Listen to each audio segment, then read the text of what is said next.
इंदौर में एमपीबी बिजली विभाग द्वारा साल के अंतिम दिनों में बकायेदारों पर कार्यवाही तेज कर दी गई है।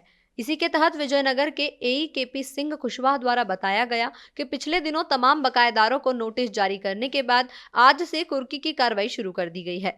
प्रथम 100 लोगों की लिस्ट बनाई गई है, जिसमें 70 से 80 लाख रुपए वसूलने हैं और इसी के तहत यह कार्रवाई निरंतर जारी रखने की बात की गई है। अधिकारियों का कहना है कि करोड़ों की संपत्ति होने के बावजूद भी 4 से 5 लाख रुपए तक का बिल बकाया है इन बकायेदारों का, जिनमें से पहले कार्रवाई 1 से लेकर 2 लाख रुपए तक के बकायेदारों पर शुरू की गई है और यह कार्रवाई निरंतर जारी रहेगी। देखा जाए ये सत्यसाई जोन में आज पिछले 5 दिन से हम लोग लगातार जब्ती कुर्की की कार्रवाई कर रहे हैं। हमने ऐसे 100 उपभोक्ताओं को चिन्हित किया है जिनके ऊपर 70 लाख रुपए का बकाया है और उस तारतम्य में आज हम यहाँ पे आए हुए हैं। इस पे 2.5 लाख रुपए का बकाया है जिसको अभी मैंने सील कर दिया है।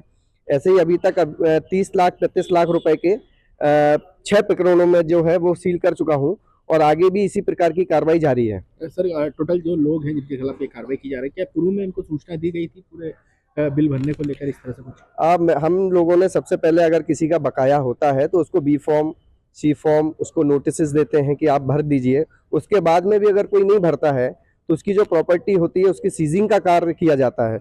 अभी आदरणीय मैम एससी साहब, सी साहब और डी साहब के निर्देशन में पूरे शहर भर में इस कार्रवाई जारी है कि जो आदमी पैसा जमा नहीं कर रहा है उसके दूसरे जगह पे भी हम लोग देखते हैं कि अगर कहीं दूसरा उसकी कोई प्रॉपर्टी है वहां से वसूलने की कोशिश करते हैं। उसके बाद में भी अगर कोई नहीं भरता है तो सीजिंग और उनके बैंक अकाउंट्स फ्रीज और जब्ती कुर्की की कार्रवाई की जा रही है। आज इनके खिलाफ कार्रवाई की गई है, क्या इनकी संपत्ति और कुर्क की जाएगी और वसूली की जाएगी? जी बिल्कुल, आज आप देखेंगे कि अभी मैंने ये दुकान सील की है।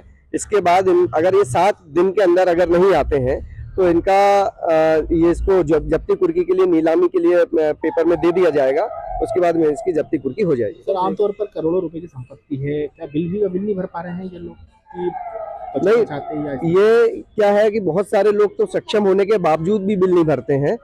जैसे कि इस वाले केस में देखा जाए तो 2.5 लाख रुपए बकाया है, जबकि इनकी प्रॉपर्टी यहाँ पे करीब 5 करोड़ रुपए की प्रॉपर्टी है।